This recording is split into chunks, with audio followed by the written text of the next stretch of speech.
Order order, please maintain the silence. पर लोग तो कहते हैं कि इस विपत्ति में आपके साथ विपक्ष के नेता चंद्रसेन जी का भी हाथ था और पांव भी था। जी, ये सब बकवास है, इसको हम नहीं मानता है। अरे हमारा पक्ष का सिद्धांत अलग है, इसका पक्ष का सिद्धांत अलग है। हम लोग अलग अलग दल में रह के एक काम कैसा कर सकता है? ये सब गुंडा लोग का काम है, बात करता है। चंद्रसेन जी बिल्कुल ठीक कह रहे हैं, ये तो पुलिस को बिना मतलब बदनाम किया जा रहा है। नहीं, ये तो आप कहते हैं, पर लोग तो कहते हैं कि जब दंगे भड़के तब दंगे वाली किसी भी जगह पर पुलिस सही वक्त पर नहीं पहुंची थी। अरे यही तो अपनी पुलिस की असली निशानी है, जब सब कुछ खत्म हो जाता है उसके बाद पुलिस आती है।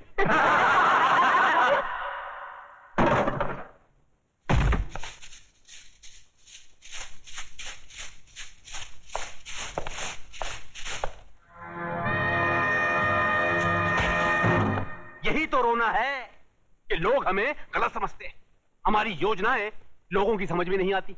अब आप ही बताइए, झोपड़पट्टी की जगह साफ सुथरी कॉलोनी बने, टूटे फूटे गांव की जगह राहगीरों के लिए रिसोर्ट बने, इसमें देश की तरक्की नहीं है?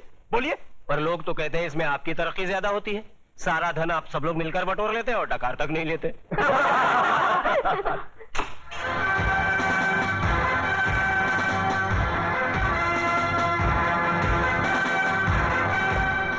नेताजी और पुलिस वाले ने तो अपनी सफाई पेश कर दी। अब जज साहब, आप और योगराज जी अपनी सफाई में कुछ पेश करना चाहेंगे?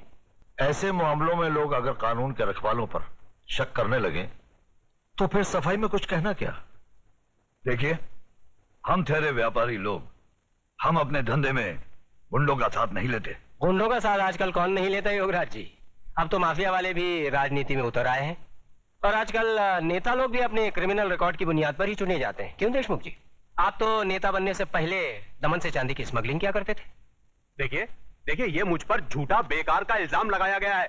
नहीं, आप स्मगलिंग करते थे या नहीं करते थे, बस।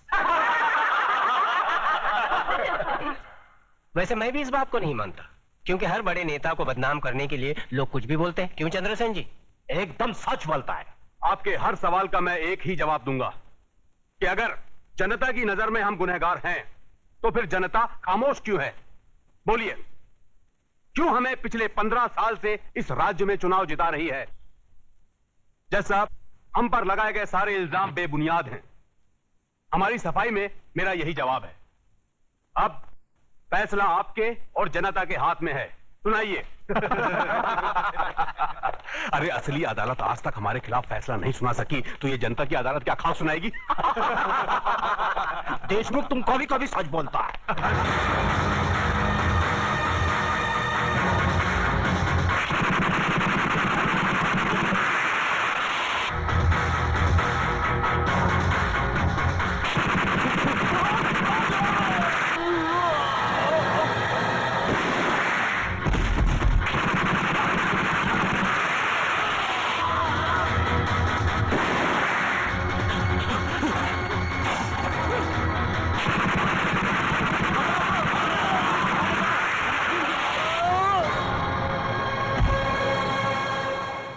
तुम्हें अपनी सफाई में कुछ कहना है? क्या कहना है? जो करना था कर दिया, जो किया वो सोच समझ कर किया। अब कहना आपको है। फैसला सुना दीजिए, मुझे मंजूर है।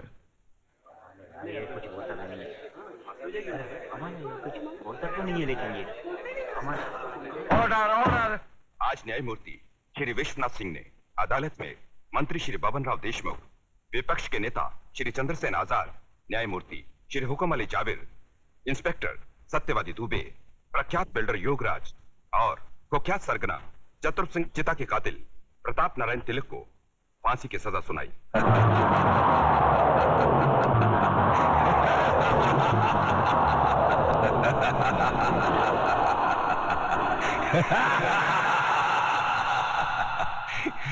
जिंदा आदमी के खून के इल्जाम में फांसी की सजा।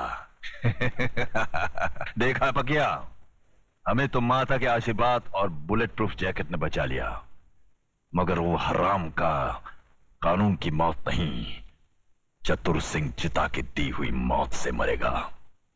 पता करो कौन से जेल में है।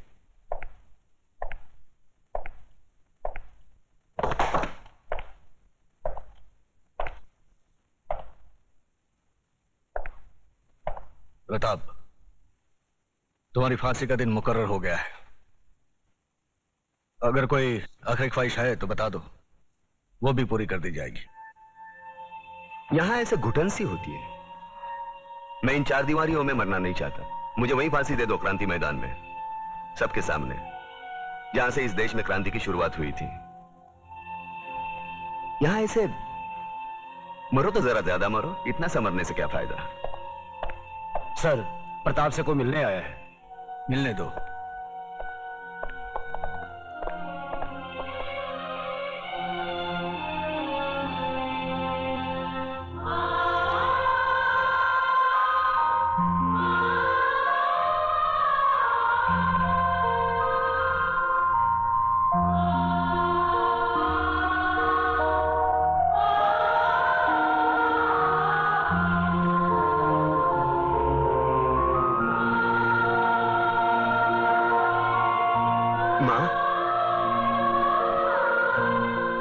बूढ़ी हो गई, बूढ़ी रो काय को रही तू? नहीं रे, ये तो खुशी के आंसू है। सोचा था जिंदगी भर तेरा मुंह नहीं देखूंगी, लेकिन तेरे बारे में अखबार में पढ़ा तो रहा नहीं गया मुझसे, और मैं चली आई अपने बेटे के पास। कैसा है रे तू?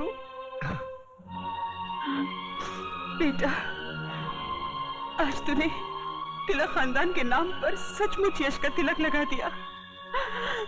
मैं खुश हूँ, बहुत खुश हूँ। अब तो भगवान से यही प्रार्थना करूंगी कि तुझे जन्मों जन्म मेरा ही बेटा बना कर। नहीं माँ, अगले जन्म में किसी मंदिर या मस्जिद की ईंट बनकर जिंदगी भर वहां रोता रहूंगा। इस जिंदगी का रोना मेरा बाकी है।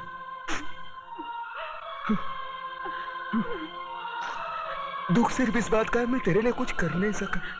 नहीं बेटा, तूने बहुत कुछ किया, मुझे सब कुछ मिल गया। तेरे दादाजी की आत्मा को भी शांति मिल गई। बस अफसोस एक ही बात का रहेगा कि तिलक खानदान का दिया जलाने वाला कोई नहीं रहेगा, कोई नहीं रहेगा।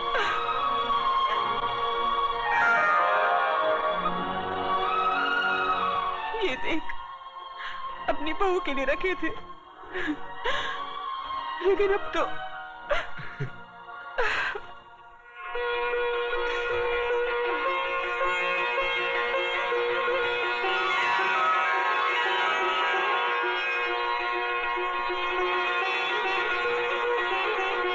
माँ, ये कलम वाली बाई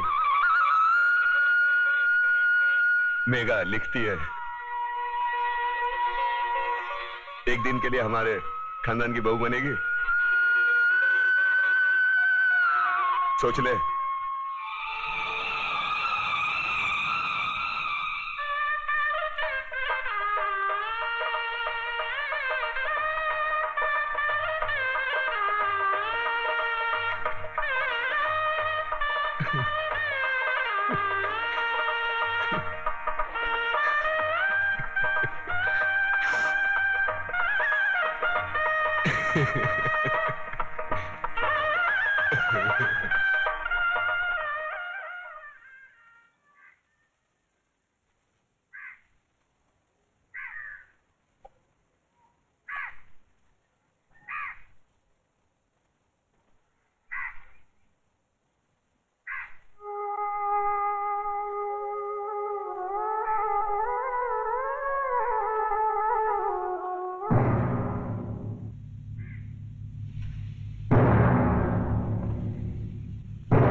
आ गए मेरी मौत का तमाशा देखने। अब मुझे लटका देंगे, जुबान ऐसी बाहर आएगी, आंखें बाहर आएगी, थोड़ी देर लटकता रहूंगा, फिर ये मेरा भाई मुझे नीचे उतार देगा, फिर आप चर्चा करते घर चले जाओगे, खाना खाओगे, सो जाओगे। तुम्हारी ये नामर्दानगी, बुज़दिली एक दिन इस देश की मौत का तमाशा इसी खामोशी से देखेगी। कुछ नहीं कहना मुझे तुम्हें, कुछ नहीं। तुम्हारी जिंदगी में कोई फर्क पड़ने वाला नहीं। अंधेरे में रहने की आदत पड़ी है तुमको, गुलामी करने की आदत पड़ी है। पहले राजा महाराजाओं की गुलामी की, फिर अंग्रेजों की, अब चंद गद्दार नेताओं की और गुंडों की। धर्म के नाम पर ये तुम्हें बहकाते हैं, तुम एक दूसरे के गले काट रहे हो। काटो काटो। ऊपर वाला भी ऊपर से देखता होगा तो उसे शर्म आती होगी, सोचता होगा मैंने सबसे खूबसूरत चीज बनाई थी, इंसान। इंसान नीचे देखा तो सब कीड़े बन गए, कीड़े। कीड़े रेंगते रहो, सड़ते रहो और मरो। आए और गए, खेल खत्म। क्यों जिए मालूम नहीं, क्यों मरे मालूम नहीं। कलम वाली बाई क्रांति लाना चाहती थी, कलम के जोर पर काले वर्तमान को खत्म करना चाहती थी। कौन समझा उसकी बात को? सब साले मुर्दे, जिंदा लाशें। किसे जगाती वो? मैं जाग गया, कुछ अच्छा काम करके जा रहा हूं, सुकून है। लेकिन ध्यान में रखना, तुम्हारी ये खामोशी कल तुम्हारे बच्चों के लिए रोना बन जाएगी। ये कानून वाले, वर्दी वाले नेता, इन्होंने अपना ईमान बेच दिया। एक दूसरे को जलाते वक्त तुम्हारा ईमान कहां गया था? भाड़ में।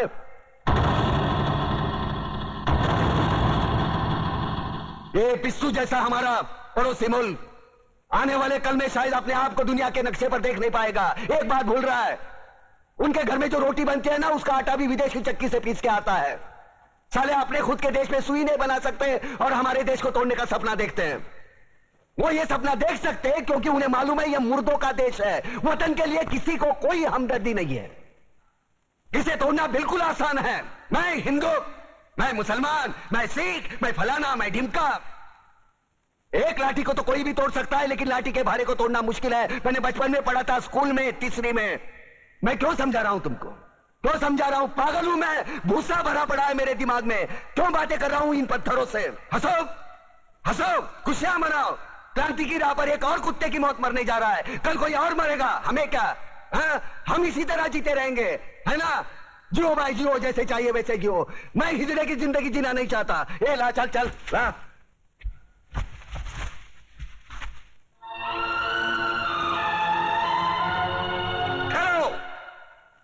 ये फांसी नहीं हो सकती।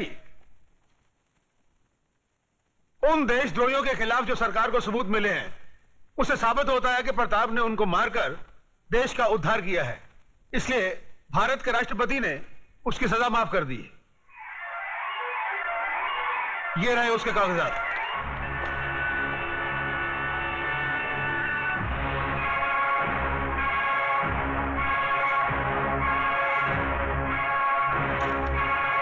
रोक दीजिए फांसी।